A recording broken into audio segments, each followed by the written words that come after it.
Si la mer se déchaîne, si le vent...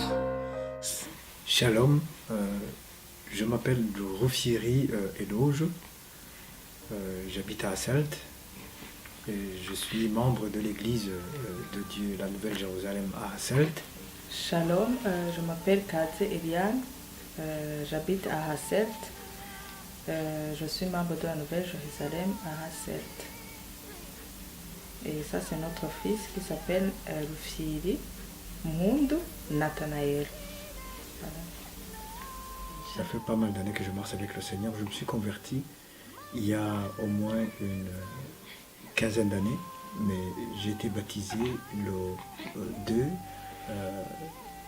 décembre en 2015. Je fais partie du comité de la jeunesse de la Nouvelle Jérusalem à Hasselt. Moi ça fait bientôt 10 ans, oui. Je me suis baptisée le 7 juillet 2007. Donc oui, ça fait exactement 10 ans. Oui, je suis servante de Dieu. Je fais partie de l'équipe de louange dans la Nouvelle Jérusalem de Hasselt. Je fais partie aussi de la ministère de la jeunesse. Oui, du ministère du nettoyage aussi de l'église de la Nouvelle Jérusalem à Hasselt. Bientôt, ça va faire 7 ans. 7 ans que vous êtes mariés. Oui, que nous sommes mariés. Nous sommes mariés chez nous au Burundi. Oui, c'est là qu'on s'est mariés en 2011. Oui. Mais je vois bien que votre fils, il est encore tout bébé. Il n'a même pas encore 1 an. Combien de mois a-t-il? 5 mois. 5 mois. 5 mois. Donc celui, au fait, votre bénédiction. Est-ce que vous pouvez nous parler de ce parcours, de comment est-ce que vous avez fait pour tenir aussi longtemps? Combien de temps ça vous a pris au fait avant d'avoir un enfant? Comme on vient de le dire, ça fait bientôt 7 ans qu'on s'est mariés. Donc ça nous a fait 7 ans pour attendre d'avoir un enfant. Et c'était pas du tout évident. Mais moi, quand je me suis mariée, comme je voyais toutes les filles se marier, les jeunes filles se marier, c'était direct, ils avaient les enfants. Et comme aussi je suis chrétienne, comme la parole de Dieu me dit qu'il n'y aura pas de femmes stériles. Donc je m'appuyais sur cette parole, je disais non, ça doit, peut-être je vais attendre quelques mois ou une année au plus pour avoir un enfant, mais c'était pas ça le plan de Dieu. Et aujourd'hui je remercie le Seigneur parce que tout ce temps-là ça nous a appris à vraiment s'approcher de Dieu. Ça nous a appris vraiment d'avoir confiance et ça m'a ouvert les yeux, ça m'a montré que c'est pas un claque de doigts comme ça qu'on a un enfant c'est vraiment un enfant, c'est comme la parole de Dieu nous le dit, c'est une bénédiction de l'Éternel. Donc comme on a dit ça, quand mon mari est revenu ici au pays, ici en Belgique, comme on n'était pas en vrai couple, je dirais, là, ce temps-là, je me suis dit, bon, comme ça n'a pas passé, parce que quand on s'est marié, il a fait 1 mois et demi et puis il est revenu. Là, je me suis dit, non, c'est normal. Dans 1 mois et demi, on ne peut pas dire, oh, ça va se passer. Non, je me suis dit, non, oui. Et puis, quand il est revenu, quand même, je remercie le Seigneur parce qu'il a pris un temps, il est revenu au Burundi. On a passé presque 1 année ensemble. Et dans cette année-là, j'étais vraiment, je me disais non, parce que je ne voyais pas comment je vais venir ici. On nous disait, c'est pas du tout facile pour aller en Belgique avec les papiers et tout. Je me disais non, c'est pas grave. De toute façon, même s'il repart, j'aurai un enfant. C'est ça dans mes calculs. Comme ça, je vais attendre, je ne sais pas ce que Dieu réserve. Mais dans cette année-là qu'il est resté avec moi, donc rien ne s'est passé. J'ai eu quand même, j'ai été enceinte, mais j'ai fait une fausse couche. Donc la grossesse n'a pas continué. Je dis non, c'est pas grave. Quand même, Dieu me fait un signe que ça peut aller. Et puis Et là, c'était au pays. Oui, oui, c'était au pays. Bon, voilà, quand le temps est arrivé pour que je le rejoigne ici, c'est là vraiment que ça a commencé parce que déjà c'était 3 ans. C'est là que ça a commencé. C'est là que j'ai commencé à me dire mais qu'est-ce qui ne va pas avec moi? Pourquoi ça ne marche pas? Pourquoi je vois les autres, ça marche? Je n'allais même pas chez les médecins pour demander qu'est-ce qui ne va pas. Dans mon cœur, j'étais un peu tranquille.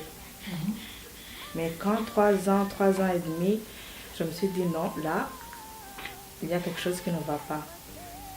Si je comprends bien, vous êtes mariée très jeune. Oui. Hein? C'est ça. Ouais, vous êtes très jeune aussi, donc vous êtes mariée très jeune.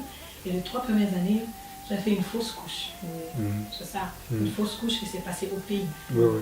Mais là, il n'y avait pas encore beaucoup d'inquiétude parce que vous disiez sûrement ça va aller parce que nous sommes encore jeunes.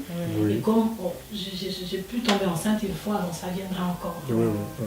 D'accord. C'était ça en fait. Ok, on peut continuer. Oui. Et puis on a commencé avec la prière, bien sûr, avec notre bishop, que nous remercions beaucoup, parce qu'il a beaucoup prié pour nous, il nous a encouragés, il a dit non, non, ça va aller. Et puis on a commencé à aller voir des médecins, on faisait toutes sortes de tests. Chaque médecin qu'on allait, on nous disait non, non, ça va, seulement comme tu es grosse, tu dois perdre un peu de kilos, tu dois aller. Tout le monde cherche ses. Oui. Et puis comme j'étais vraiment, ça a commencé à me peser, ça me pesait vraiment trop lourd, je ne voulais rien, je me disais mais Dieu, pourquoi ça ne marche pas? Il a fait tous les examens. Il y a des fois où je me disais, mais je priais avant de partir chez les médecins, je disais Seigneur, dis-lui, au moins qu'il me dise, même s'il me ment, qu'il me dise il y a quelque chose qui ne va pas, comme ça on va traiter ça. Mais c'était pas le temps du Seigneur. C'était pas le temps du Seigneur. Et pendant ce temps-là, là, on est déjà à la 4e année, si je comprends bien. Avez-vous donc reçu une parole de la part du Seigneur? Ou bien comment ça se passait? Avez-vous pris du temps dans la prière, du temps pour jeûner, du temps pour entrer en profondeur dans les prières? Comment avez-vous réagi par rapport à ça, spirituellement? Bon, du point de vue spirituel, là, ce qu'elle vient d'expliquer, c'est en gros un petit résumé. C'est vrai, ce n'était pas du tout facile. C'est un parcours vraiment qui est quasi compliqué, auquel personnellement je ne souhaiterais à aucune personne que j'aime, même celui que je déteste. Parce que si vous vous êtes marié, par rapport à la parole de Dieu, c'est pour fonder un foyer, c'est pour être comme nos parents, comme nous le voyons chez les autres.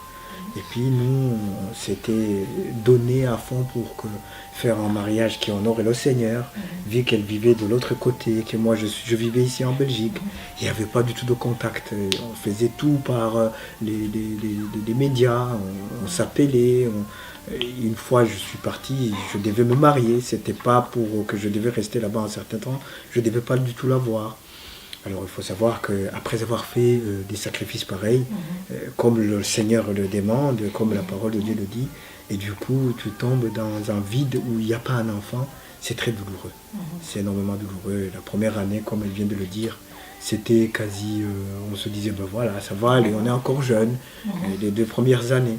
Mais quand elle est arrivée ici, on a entamé un procédure auquel on sait jamais, personne n'a jamais imaginé ni pensé que ça allait être de cette manière. Et le pire des moments, c'est qu'on allait voir les médecins, les gynécologues, les spécialistes. Ils nous disaient qu'il n'y avait aucun problème. On faisait des tests auxquels je ne saurais pas du tout vous expliquer. Vous connaissez les différents tests. Les gens connaissent les différents tests qu'on nous font.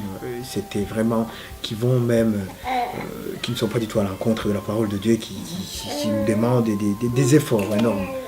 Mais tout était, on voyait rien du tout.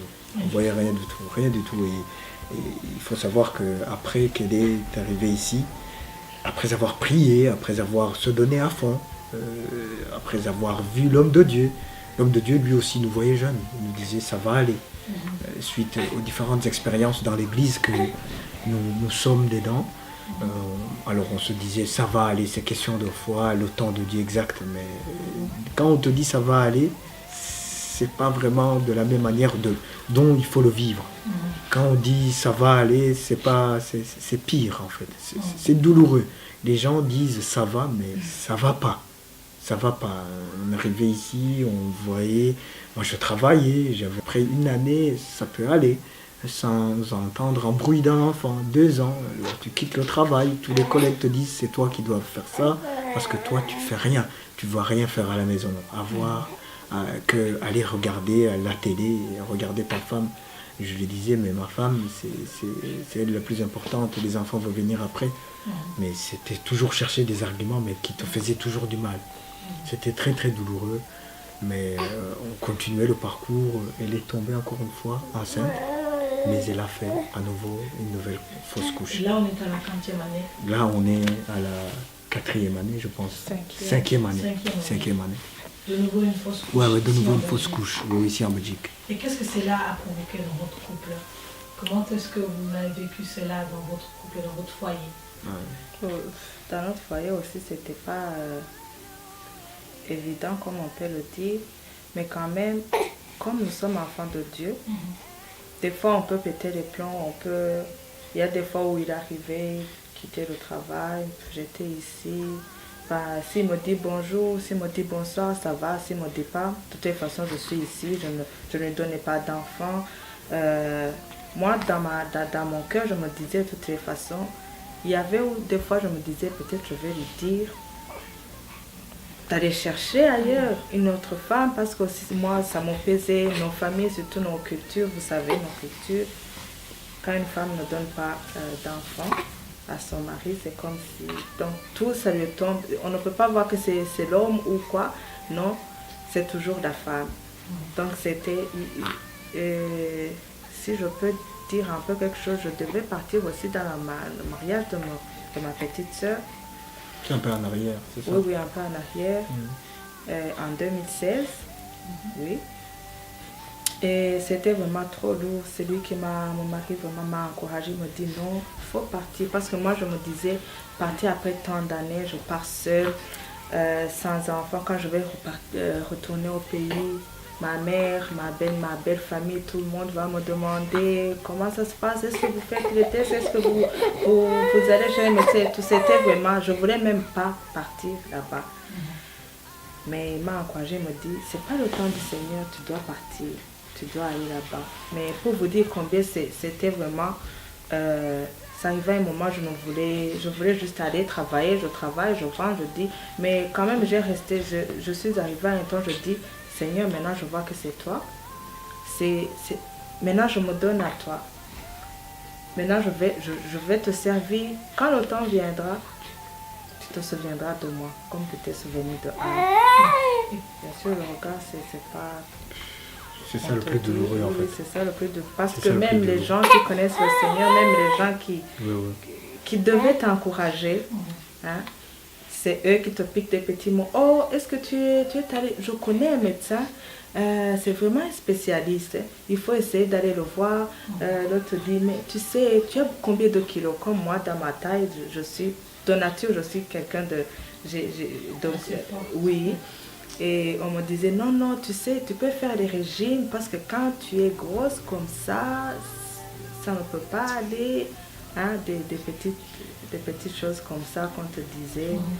Et maintenant, ça fait combien d'années que vous êtes mariés? Genre pour te dire, tu vois, des petites questions comme ça qui nous... qui te piquent au cœur en fait. Oui. Qui te piquent au cœur. Moi, je me rappelle, une fois, j'ai rencontré un je dirais, des hommes de Dieu qui m'ont encouragé.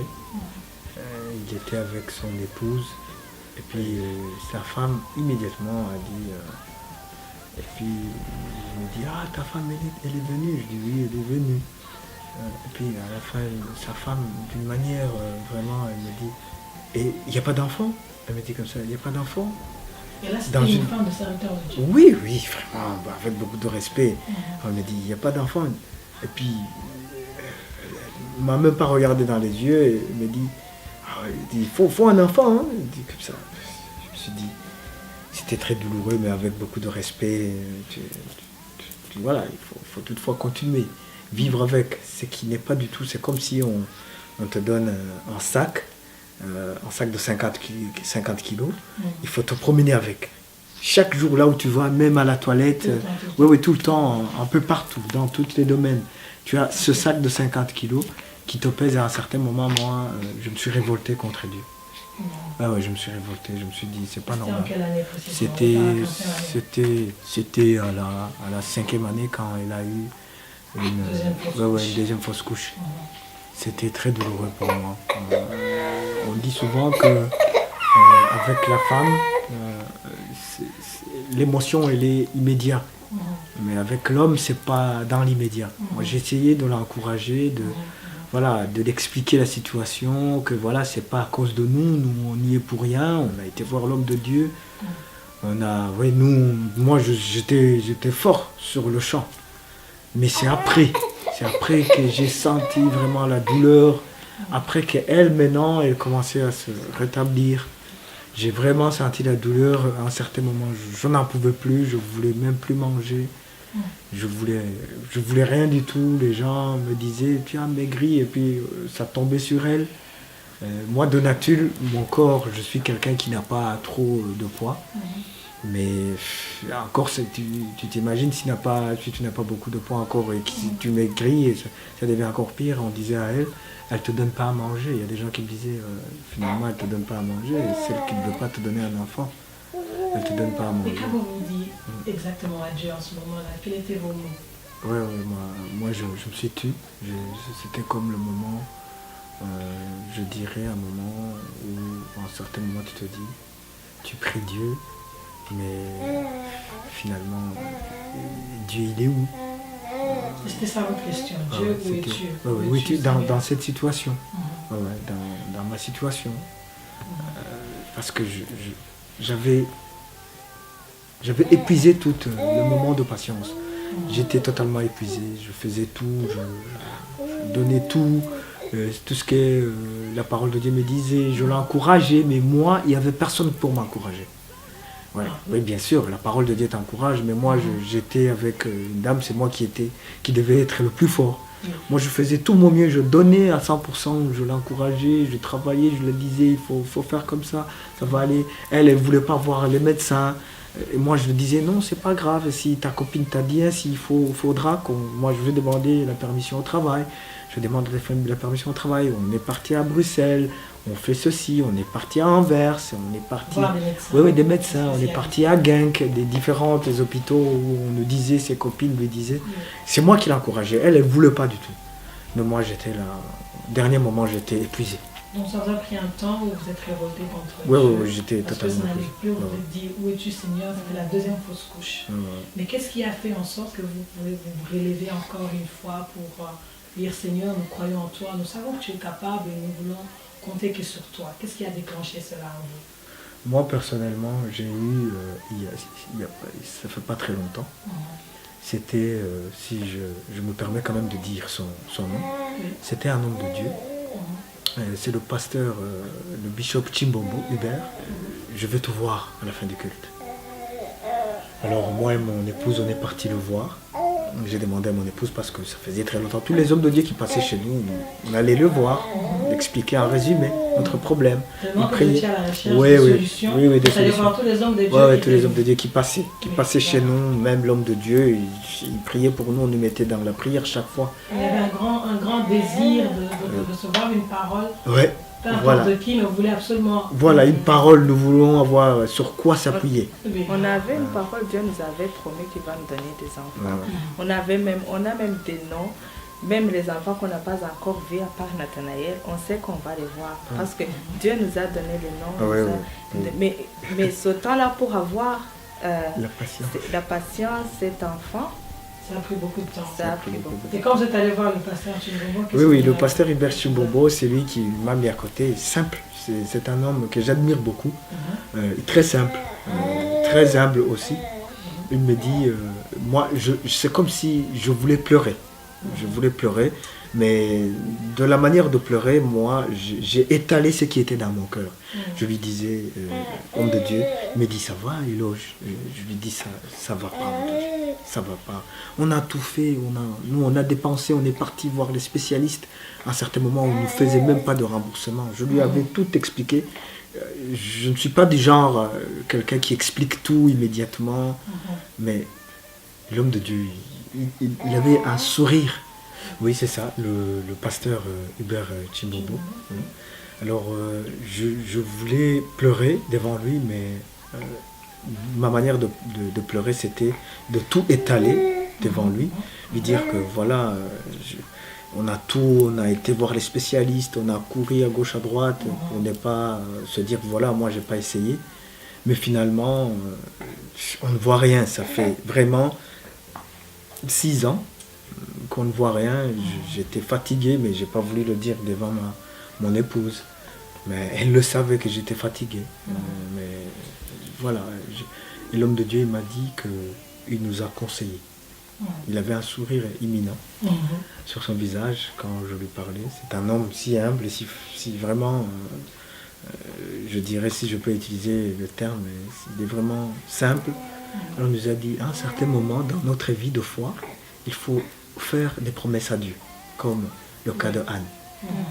Alors nous on avait fait au-delà des promesses. Tous les hommes de Dieu qui passaient dans notre église, on faisait quelque chose d'extraordinaire. On voulait faire quelque chose pour que Dieu puisse vraiment constater que voilà, Dieu, nous faisons ceci. Est-ce que... Au travers des hommes de Dieu, mais pas à Dieu lui-même directement. Pas à Dieu lui-même, au travers des hommes de Dieu. Alors c'est lui qui nous a encouragés à le faire. Oui, à le faire. À faire vraiment une promesse à Dieu lui-même. Lui, il a dit pas à moi. Lui, il nous a dit comme ça, comme vous venez de nous poser la question. Il dit pas à moi, mais à Dieu lui-même. Et nous, on le faisait au travers des hommes de Dieu. Et c'est là où moi, j'ai pris une décision, mon épouse aussi. Et c'est après que l'homme de Dieu, le bishop Chimbobo Hubert, est passé dans notre église. Il y a eu un autre homme de Dieu, qui est le docteur Kalior, qui est venu confirmer finalement. Mais le pasteur Chimbobo, c'est lui qui a déclenché c'est-à-dire cette envie de faire une promesse à Dieu. Si je peux poser la question, combien de temps ça a pris entre la promesse et l'arrivée du docteur Kalior? Voilà. Quelques mois. Quelques mois. Le pasteur Hubert Chimbobo est venu, je pense, 2016. C'était son séminaire, si je me rappelle bien. Oui. Début 2016. Et puis le pasteur Kalior, le docteur Kalior est venu pour confirmer. Le docteur Kalior a confirmé.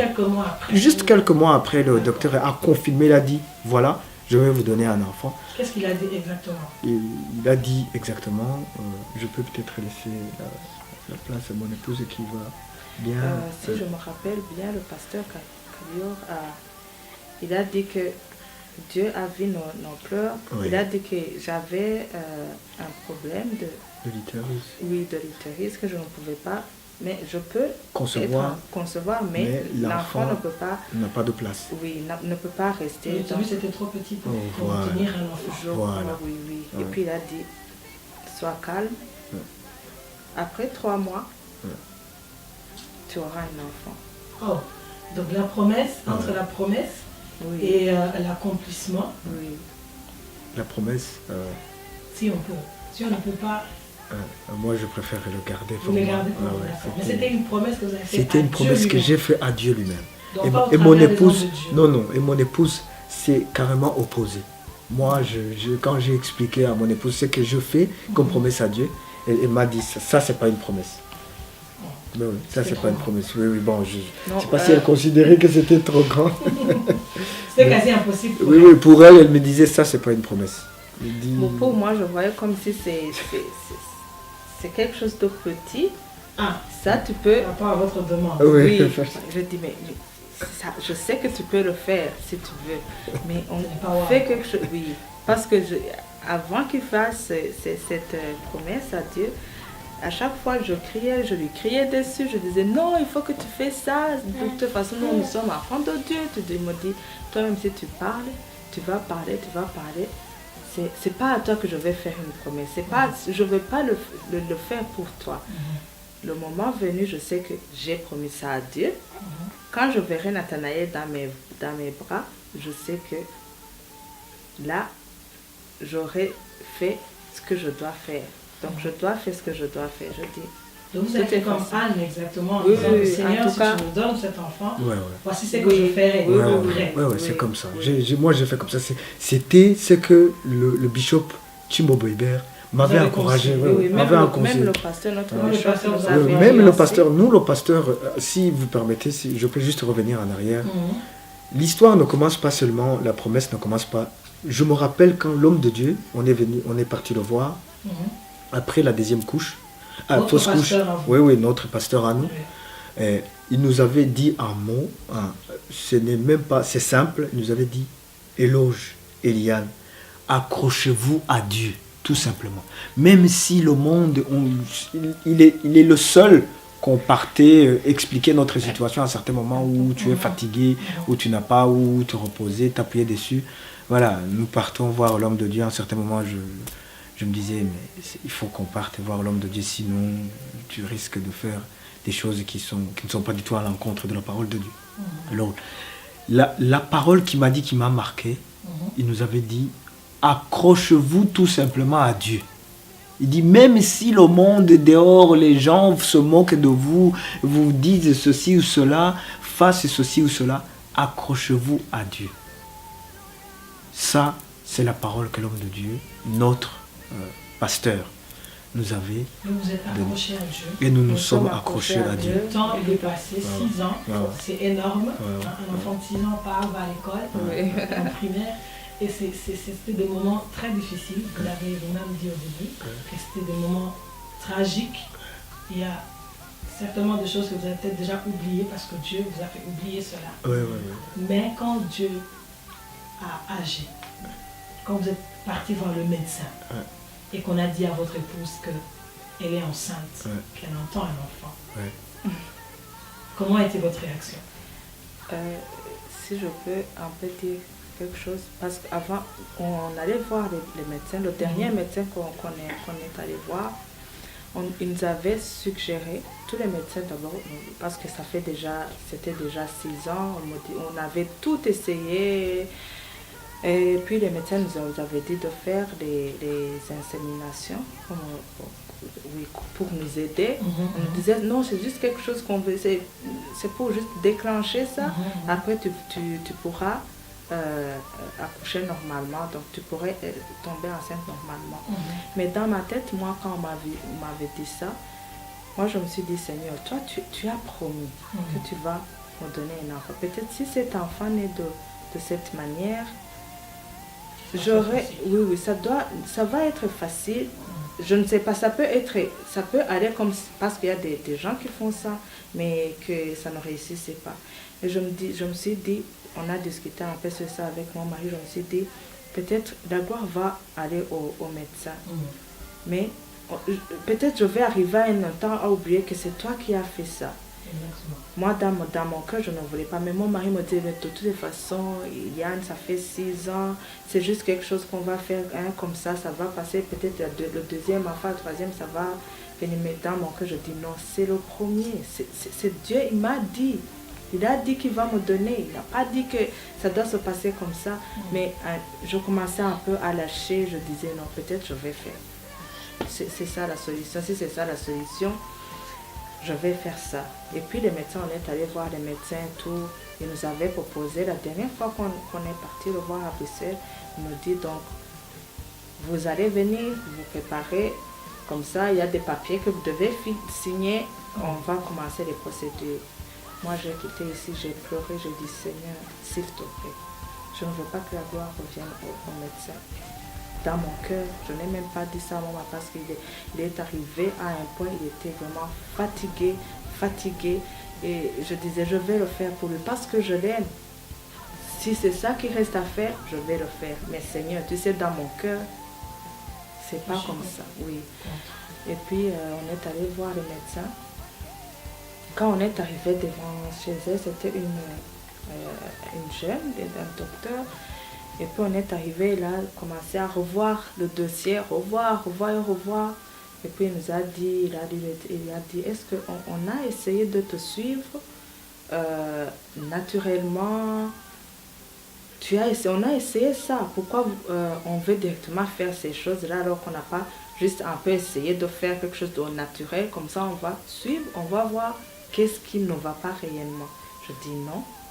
On nous avait déjà donné le papier pour signer, pour commencer à entamer l'insémination. Et puis on a dit non.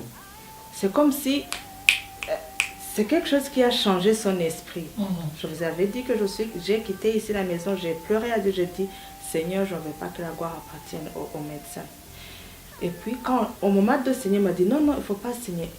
Il m'a dit, est-ce qu'on a essayé de te suivre un peu comme ça, on voit quand c'est le moment d'aller dans le mois comme ça, est-ce qu'on a essayé de faire des choses? Je me dis, non, ok, non, on ne va pas faire les inséminations. Donc, on va refaire le dossier. Dans mon cœur, je dis, waouh, Seigneur, merci. Tu as entendu ma prière. Et puis, elle nous a dit, ok, on va essayer de faire autre chose. Avant, on se donne un peu de temps, des mois. Si ça ne passe pas, on va alors faire des inséminations. Je dis gloire à Dieu. Et puis, comme je disais à mon mari, quand Dieu fait les choses, il ne fait pas les choses à moitié. Amen. Il ne fait pas jamais les choses à moitié. Moi, je m'asseyais ici, j'avais des infirmières qui devaient me suivre. Je ne me rappelle même pas de comment ils m'appelaient, me disaient, ah, ok, ce mois, il faut que tu ailles prendre on te prend le sang, on va voir si on fait des tests, on fait comme si, ok, je me levais, je partais à l'hôpital, on me faisait.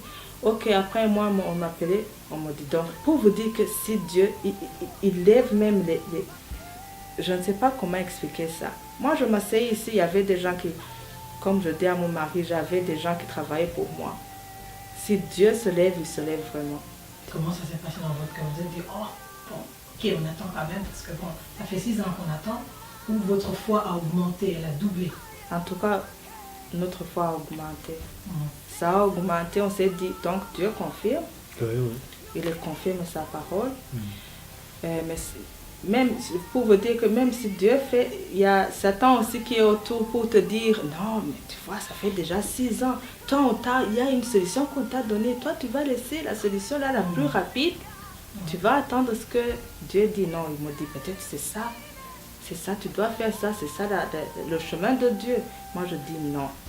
J'ai entendu la parole, je dois m'accrocher sur la parole.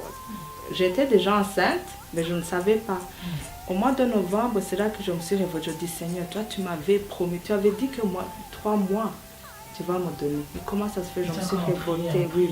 J'ai pris 3 jours de jeûne et prière. Je ne buvais pas, je ne mangeais pas. J'allais même tôt à l'église. On avait déjà commencé, c'était au mois de décembre, on avait commencé les 2 semaines de jeûne et prière. J'étais dans le jeûne et prière déjà. Et je suis partie, j'ai pris ces 3 jours, je devais aller avec ma soeur. Il y a une soeur qui m'accompagnait dans ces 3 jours. Je pleurais à Dieu, je dis, Seigneur, souviens-toi de moi. Tu as dit, regarde, les médecins me disent ça, si je ne fais pas ça, mon mari, tu vois, mais je me dis, Seigneur, tu as dit. Bon, voilà, et puis les 3 mois, j'étais déjà enceinte, je ne savais pas. Je travaillais, on m'avait même là où je travaillais, j'avais beaucoup d'heures, on m'avait augmenté les heures, oui. Mais je me disais, peut-être c'est la fatigue, je travaille beaucoup et tout. Et puis je suis allée voir, mon mari m'a dit, il faut aller voir le médecin. Le médecin de famille, comme ça on te prend de voir si qu'est-ce qui ne va pas. Je dis, ok, je vais y aller. Je suis partie voir le médecin de famille. Il me dit, est-ce que tu ne serais pas par hasard enceinte?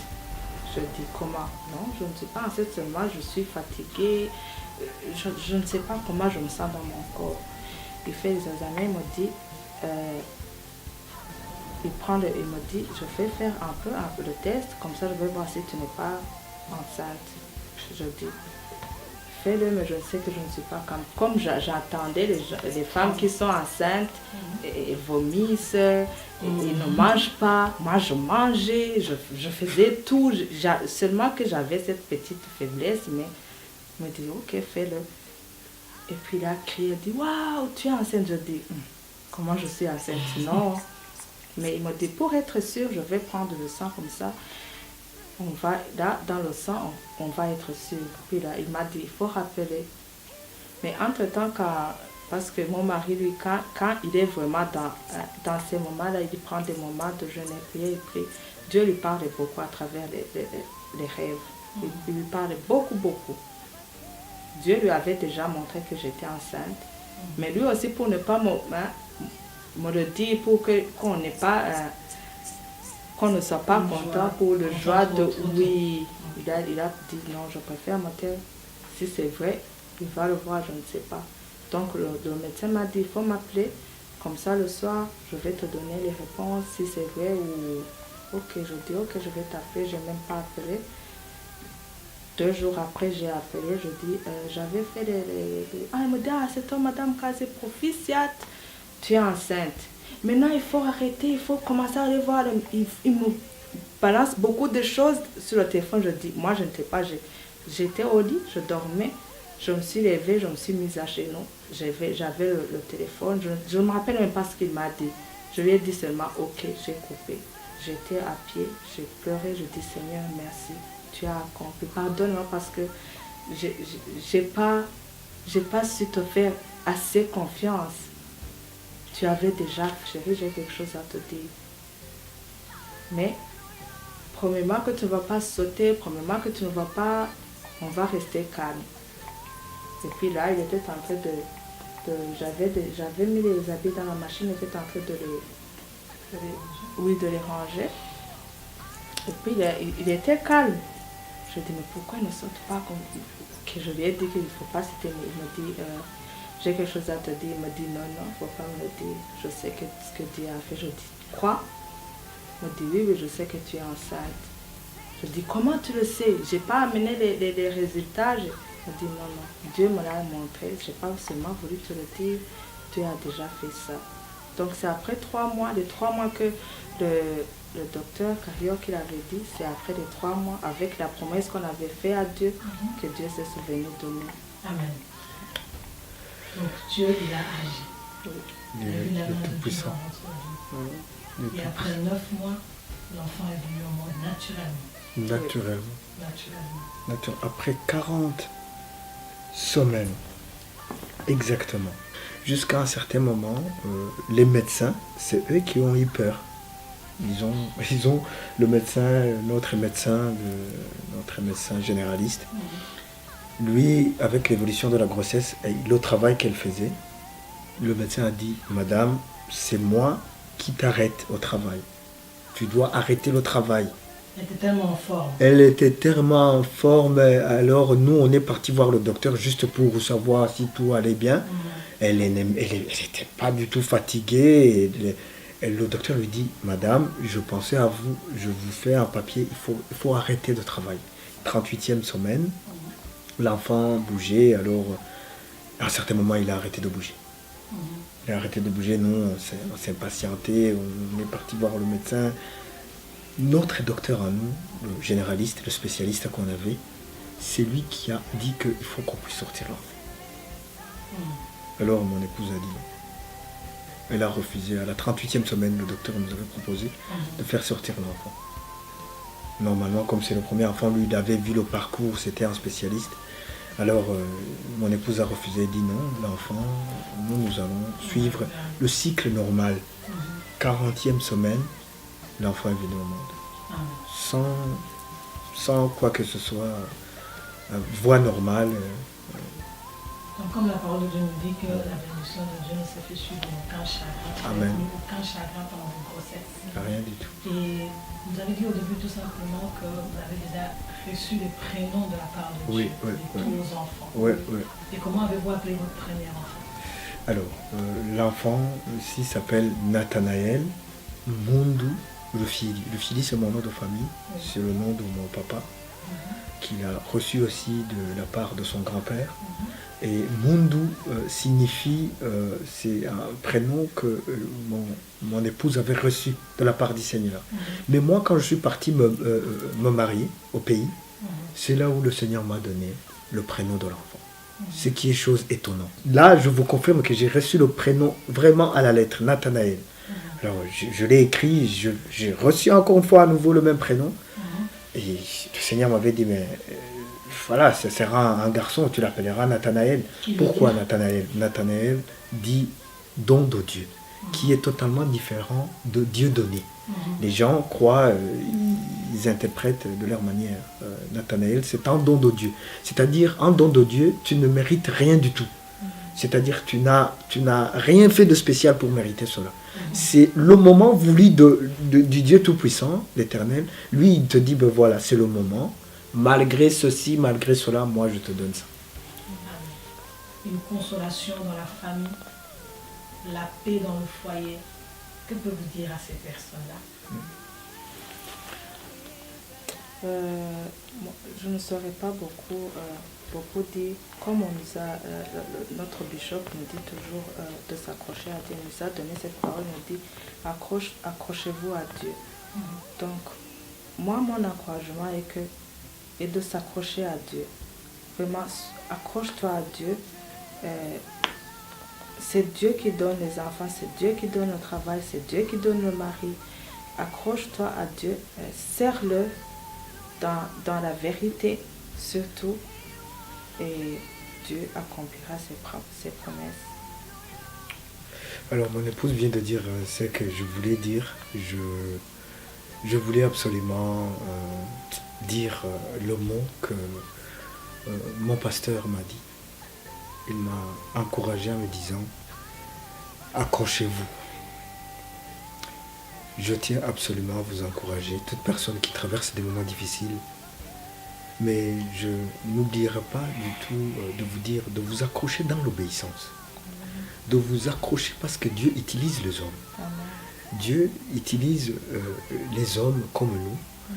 T'es né, bon, et ayez courage. Peut-être que tu traverses les moments de disette, les moments où tu as besoin du travail, les moments où tu as besoin d'un enfant, d'un membre de famille, quelqu'un qui te console, le moment où tu as besoin même d'argent, le moment où tu as besoin des choses passagères de ce monde. Alors, je voudrais vous encourager tout simplement avec les mêmes mots que l'homme de Dieu nous avait donnés. Accrochez-vous, Dieu n'est pas un menteur. Amen. Il n'est pas un homme pour mentir, ni un fils d'un homme pour se repentir. Amen. Il est le Tout-Puissant. Il est celui qui est capable de nous donner au-delà de nos capacités. Amen. En tout cas, que la gloire soit à Dieu et merci beaucoup. Dieu est capable.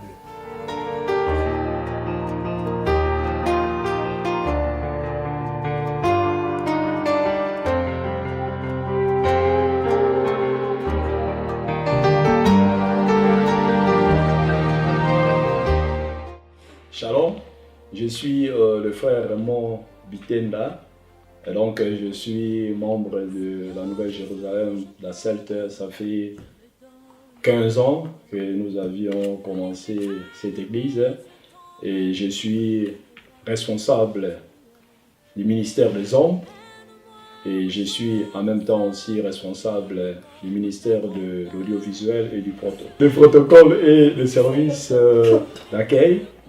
Et je m'occupe aussi de finances de l'église, donc je suis en quelque sorte l'homme qui essaie un peu d'arranger les choses de l'église après les pasteurs. Et donc, Oui, je m'appelle Assel Loretti, je suis dans le service d'accueil. Je suis membre de l'église, ça fait 15 ans. Voilà. Oui. Depuis combien de temps connaissez-vous le Seigneur? Ah oui, donc moi je connais le Seigneur, ça fait déjà plus de 30 ans, en tout cas à peu près 30 à 35 ans. Parce que je suis déjà né dans une famille chrétienne. Je suis convertie, ça fait 20 ans, 22 ans. Ça fait 22 ans, hein, donc bientôt nous allons fêter notre 22e anniversaire, le 29 décembre précisément. Hein, nous sommes mariés le 29 décembre 1995 à Celte, et donc bientôt 22 ans de mariage. Je dirais que nous sommes mariés, ça fait 25 ans déjà. Hein, 22 ans, oui, 22 ans. Nous sommes mariés, ça fait 22 ans. Et donc, nous avions dit attendre 10 ans pour pouvoir avoir des enfants. Et c'était pas non plus facile, mais avec le Seigneur, tout est possible. Le Seigneur nous a soutenus pendant toutes ces années. Et comme il est un Dieu qui est fidèle, il est celui qui agit. Et 10 ans après, le Seigneur nous a donné notre première fille et les autres sont venus après. Et aujourd'hui, vous êtes parents de combien d'enfants? 4 enfants. 4 enfants. Donc, si on peut revenir un peu en arrière, donc 22 ans en arrière, vous avez attendu 10 ans pour avoir des enfants. Et pendant ce 10 ans-là, comment ça s'est passé, ces moments d'attente? Ouais, bon, pendant ces 10 ans, on avait toujours la foi parce que, comme j'ai dit, on connaissait déjà le Seigneur. Donc, on passait tous ces temps avec le Seigneur, on était avec lui, on était dans l'église, nous sommes des chrétiens. Et donc, c'était des temps difficiles. Mais comme on avait confiance en notre Seigneur, on connaissait la parole, on s'est confié toujours au Seigneur, on a persévéré toutes ces années. Ça n'a pas été facile. Mais le Seigneur a été toujours notre soutien, le Seigneur a été toujours à côté pour nous soutenir, pour nous relever pendant les temps difficiles. Et jusqu'à ce que le Seigneur a dit nous donner des enfants. Quels sont les moments les plus difficiles que vous avez vécu pendant cette période-là? Les moments les plus difficiles, c'est toujours le moment d'attente, parce que les années passent. Vous posez plusieurs questions, les années passent, vous attendez. Mais malgré tout cela, comme j'ai dit tantôt, on avait toujours la confiance au Seigneur. On savait que notre Seigneur finira toujours par nous donner des enfants. On avait gardé cette confiance, on avait gardé cette fidélité en lui. Et ça s'est payé, parce que le Seigneur... il est fidèle, il ne change pas. Il nous dit aussi que celui qui me sert, mon Père l'honorera. Et comme nous sommes aussi ses serviteurs, et nous avions continué à les servir et nous avions gardé notre espérance envers lui. Et le Seigneur a fini par nous donner des enfants. Et comment est-ce que cela se passait dans votre famille? Bon, personnellement, dans ma famille, je n'ai pas vraiment eu de problème parce que je suis né dans une famille chrétienne. Et donc, ma mère, elle est chrétienne, mes frères, mes sœurs, ce sont des chrétiens. Et donc, toute la famille priait pour nous. Toute la famille a imploré la grâce de notre Seigneur pour notre couple. Et donc, personnellement, je n'ai pas eu de problème avec ma famille, parce que ma famille était en train d'intercéder pour nous. Et cela dans votre famille à vous et dans votre belle famille aussi? Oui, dans ma belle famille aussi, parce que je n'ai jamais entendu quelque chose de contraire dans la vision que nous avions eue de la part de notre Seigneur. Donc, même ma belle famille continuait toujours à nous soutenir. Elle soutenait mon épouse, et sa sœur qui est à Bruxelles la soutenait. Donc, on n'a pas vraiment eu de menaces extérieures, pas du tout. J'ai une question pour madame. Comment est-ce que cela se passait pour vous? Parce que étant femme, 10 ans, c'est quand même très très long. C'est un moment très très long d'attente. Et pendant ces temps-là, il y avait sûrement des amis qui s'est mariés et qui avaient des enfants avant vous. Comment est-ce que cela se passait dans votre vie personnelle et spirituelle? Bon, pour moi, dans ma vie personnelle et spirituelle, comme mon mari vient de dire, je priais, je continuais à avoir la foi, de garder ce que Dieu va faire. J'ai attendu pendant cette période-là. C'est vrai, mes amis me disaient, adopte bon, j'ai pas les amis dehors de l'église, mes collègues de travail, il faut adopter les enfants. Je disais non, moi j'ai prié, je sais qu'un jour Dieu va m'exaucer mes prières. Voilà, ce n'était pas facile, mais avec Dieu tout est possible. Amen. Mais qu'est-ce qui faisait, qu'est-ce qui a fait en sorte que vous puissiez tenir bon si longtemps? Quelle était votre force? D'où venait votre force? Ah ben, c'est dans la prière. la parole, hein, la prière, la parole. Donc la parole de Dieu nous fortifie. Hein. Donc il y a des moments qui sont difficiles, mais quand tu connais le Seigneur, tu ne vas pas aller te confier à hier, tu vas aller te confier dans la parole et dans la prière. Et donc, avez-vous reçu de la part de Dieu une parole particulière sur laquelle vous vous êtes appuyé durant toutes ces années? Bon, je dirais une parole particulière, peut-être c'est un peu... oui, mais, Une promesse. Oui, une promesse. Et il y a toute une succession de prédications que nous avions entendues dans notre église propre, par la bouche de nos serviteurs de Dieu. Et donc, c'était des paroles... de messages édifiants, des paroles édifiantes de la part de notre Seigneur en nous disant que dans sa maison, il n'y aura pas de femmes stériles ni des hommes stériles.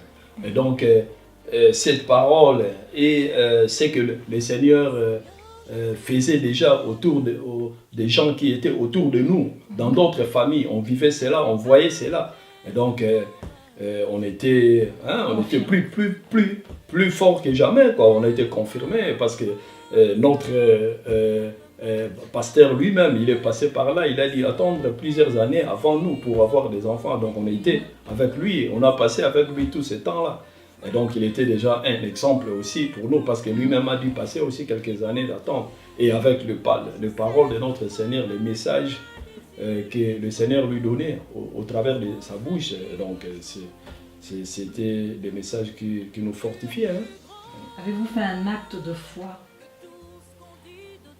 Je veux dire, avez-vous fait une promesse à Dieu ou fait quelque chose pour attirer l'attention de Dieu à votre égard? Oui, je dirais les services que nous faisions pour le Seigneur. Hein. À l'église, oui, à l'église, le travail que nous faisons pour Dieu, hein, à l'église comme à l'extérieur de l'église, hein, parce que il y a plusieurs années, par exemple, je partais au centre de réfugiés de Saint-Tron, et donc c'était pas facile parce que chaque mercredi, j'ai fait ça plusieurs années pour aller édifier les gens qui étaient au centre. J'ai conduisé une cellule là-bas au centre des réfugiés chaque mercredi. Et donc, au niveau de l'église, tout le travail que nous faisions pour le Seigneur, moi, mon épouse, et c'est ça, c'est ce que la parole de Dieu nous dit, hein, que celui qui me sert, mon Père l'honorera. Hein. Et donc, on est resté fidèles, on est resté travailler pour le Seigneur. Et finalement, le Seigneur nous a honorés aussi. Amen. Donc, pendant toute cette période, il n'y a pas eu de grossesse, rien du tout. Non. La démarche, c'est en allant voir le médecin, et c'est là où que le Seigneur met sa main. Hein. Et donc, nous avions eu des rendez-vous avec le médecin, et en même temps, nous avions laissé cela entre les mains de notre Seigneur. Et le Seigneur, c'est lui qui a fait le reste, hein, parce qu'il y a eu, comme j'ai dit, ça a duré plusieurs années, parce qu'il y a eu des tentatives qui n'ont pas abouti. Hein, donc, et finalement, vous dites, alors il n'y a plus rien à faire, on est fatigué, on laisse tomber. Hein. Mais on a continué dans la prière. Hein, et donc, malgré les examens, malgré les essais, rien n'est marché. Rien, même pas un petit signe, rien du tout. Non, rien du tout. Pendant 10 ans. Pendant 10 ans. Hein, okay, rien n'a marché. Et finalement, quand nous avions décidé d'abandonner, de ne plus rien faire, et c'est à ce moment-là maintenant que le Seigneur a agi. Et donc, sans aller voir le médecin et continuer toute une série de choses qu'on faisait pour sa grossesse, on avait dit abandonner cela. À la dernière minute, nous nous sommes dit non, maintenant ça ne va plus, on est fatigué. Donc, c'est plus fini. D'espoir, on arrête là parce que Dieu n'intervient pas. Oui. D'accord. Et quand est-ce que Dieu a exactement intervenu dans votre vie? C'était comment? Le Seigneur a apparu, ou il vous a dit une parole, ou bien vous êtes réveillé un matin, vous êtes parti faire des examens, et bah vous étiez enceinte. Comment cela s'est passé exactement? Bon, tu poses la question de la parole, si le Seigneur nous a donné une parole. C'était de 2003, la période des 2 semaines, de là on avait cette période-là de 2 semaines de prière. Dieu nous a vraiment répondu de nos prières pour dire qu'il va nous donner des enfants. À ce moment-là, on a dit Seigneur merci. En 2006, c'est là où j'ai la grossesse de Gloria, j'étais vraiment malade.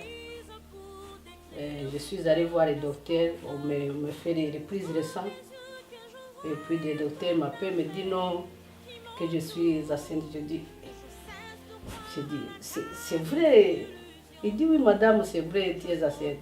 Alors je suis répondu, je lui répondu, je dis si je vois l'échographie, c'est là où je vais être sûre que je suis enceinte. Un mois après, je suis allée faire l'échographie. On a vu que je suis enceinte. Là, j'ai dit Seigneur merci pour répondre à nos prières. Et là, c'était la joie totale dans la famille. Ouais. Ah oui. Donc vous avez quand même entendu de 2014. La parole est venue en 2014, c'est ça? Non, en 2003. En 2003 et vous êtes tombée enceinte en 2006.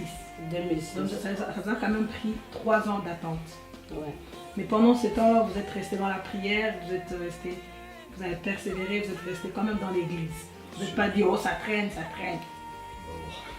Non, parce que là, pour dire que ça traîne, Dieu fait les choses à son temps. En son temps. Amen. Amen. Comme Dieu m'avait donné ces paroles-là pendant ces périodes de semaines de prière, Dieu m'avait dit qu'il va me donner des enfants. À partir de ce moment-là, ma foi a augmenté encore. J'avais ma foi même avant, je savais que Dieu est capable dans toutes choses. Même là, on dit que c'est impossible. Là où les hommes me disent que c'est possible, avec Dieu, c'est possible. Amen. Je faisais mes courses, j'achetais les habits, j'avais tout Pour les bébés. pour les bébés que je n'étais pas encore enceinte. Amen. J'avais ma foi, je me disais un jour, je ne sais pas comment, je ne sais pas quand, mais Dieu va me donner des enfants. Bon, ces périodes-là, c'est vrai, il y a le moment compliqué quand on regarde, les temps passent. Mais je peux dire, à ce moment, à ces périodes-là, à cause aussi des enseignements que nous avons à l'église, de prier les uns les autres, et la parole aussi que j'avais, que je m'appelle que mon mari a dit, l'Exode de 23 à 26, que je rappelais trop tard aussi à Dieu. Ça, c'est avant que j'ai reçu ma confirmation de 2003. Bon, je peux dire que j'avais ma foi Amen. assez... Et après, vous êtes tombée enceinte. Vous êtes tombée enceinte en 2006. Vous avez accouché de Gloria. Ouais. Pourquoi Gloria? Bon, je peux dire Gloria, c'est donner la gloire à Dieu. Parce que c'est lui qui nous a donné Gloria. Il nous a, comment je peux dire, il nous a répondu. Il a répondu de nos prières. Alors c'est comme ça qu'on a donné, c'est nous la Gloria, donner seulement gloire à Dieu. Gloire à Dieu pour cette bénédiction. Et aujourd'hui, vous avez en total combien d'enfants? 4. 4. Et vous avez des jumeaux dans les enfants. Ah oui. Vraiment un miracle. Oui, les jumeaux, j'avais, au début, j'avais aussi la foi de voir les jumeaux. Quand je faisais mes courses, là, je n'étais pas assez, comme je viens de dire, j'achetais toujours pour 2. Je disais, je vais voir les jumeaux. Chaque fois, je dis, je vais voir les jumeaux. Bon, c'était à moi, c'est ça que je voulais toujours voir les jumeaux. De Samuel et Esther, Ils sont venus. Vous êtes tombée enceinte de jumeaux. Oui, Donc Dieu oui. a exaucé à ses prières et nous rendons gloire à notre Dieu. Si vous pouvez regarder notre caméra et dire un mot à toutes ces personnes qui s'attendent à quelque chose de la part du Seigneur, qui sont peut-être épuisées, qui attendent déjà peut-être depuis 5 ans, 6 ans, 8 ans, 9 ans, 10 ans, 15 ans. Alors, que pouvez-vous dire à ces personnes-là? Bon, moi, je dirais ceci, le plan dédié est différent de notre plan. Hein, donc nous, en tant qu'hommes, nous projetons des choses, mais nous oublions que le Seigneur, il est celui qui est au contrôle. Et donc nous devons garder notre fidélité et notre confiance en lui.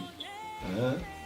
Nous ne devons pas abandonner, même si les années passent, même si cela dure, mais nous devons toujours continuer à persévérer et garder cette fidélité à notre Dieu. Parce que pour notre Seigneur, comme a dit mon épouse, il n'est jamais tard. Il n'est jamais été tard. Donc même si les hommes pensent que c'est tard, mais pour le Seigneur, ce n'est qu'un demi. Et donc nous devons toujours garder confiance et persévérer dans la parole de Dieu. Amen. Amen. Dieu Dieu est est capable. capable. Notre bord. Viens avec lui et allons sur l'autre bord. Allons sur l'autre bord.